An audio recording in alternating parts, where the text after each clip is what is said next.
last break, we discussed, we took all the meat off the grill, everything was cooked to perfection, and now we're going to try to accomplish the same barbecue effect under a patio, or under somewhere where you won't get wet in case you're tailgating, in case you're out somewhere you want to still accomplish and what is getting the best of you.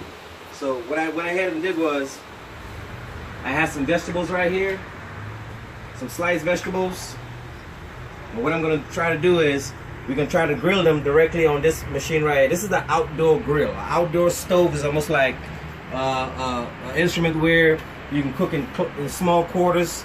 You can actually find this instrument at the farmer's market.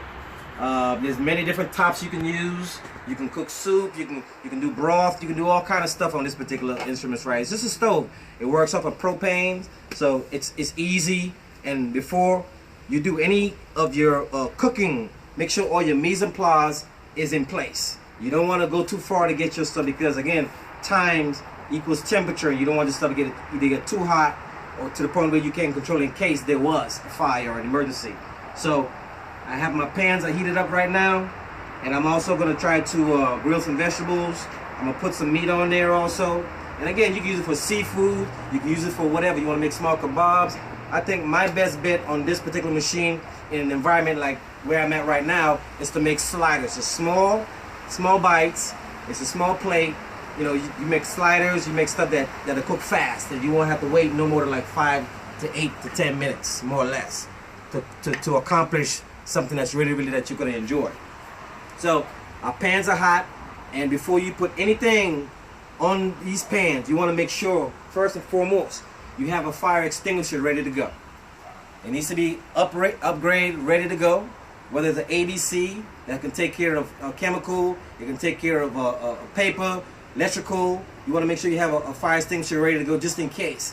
And this applies to whether you indoors or you outdoors, working in mounds, dry debris. You want to make sure you have a fire extinguisher or lots of water that's close by, just in case, so you prevent the safety of yourself and someone else, and just in case you might have to run into that. But moving on, all right, our pans are nice and hot. We have our vegetables already marinated. I'm just going to add a little more seasoning to it. And again, I use the kosher salt with a combination of herb mix. And the same thing, you know, just don't be afraid to season the food. Just make sure you get nice heat. And what I'm going to do now is just place the vegetables directly onto this plate right here.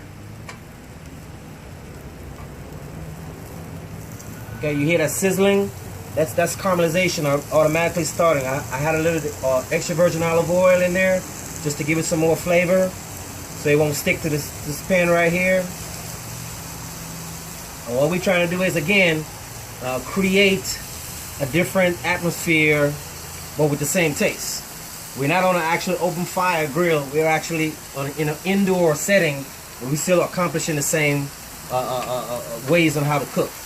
You know, I have squash and zucchini, I have peppers, I have mushrooms. If there's a special vegetable that you like out there, feel free. You know, put it on the grill. You know, so don't be afraid to try something new. You know, I'm always having dry herbs all around, always using dry herbs.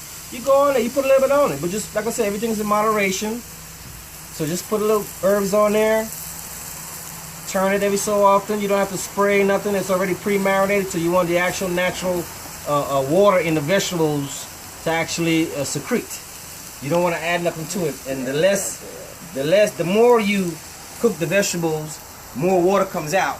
So in this particular sense, with the squash and zucchini, they retain a lot of water. So you want to cook at a much more higher heat. This way you caramelize fast. So it gets brown fast, but it doesn't wilter as much like it would the mushrooms or the peppers. Wow. It's a much softer vegetables. It's like 75% water, actually. People doesn't know that, but squash and zucchini, it has a lot of very high water content. So when you're cooking those particular vegetables, a lot of folks, they saute them really fast to capture that flavor and to capture that caramelization fast before the vegetables start looking like mashed potatoes. Okay?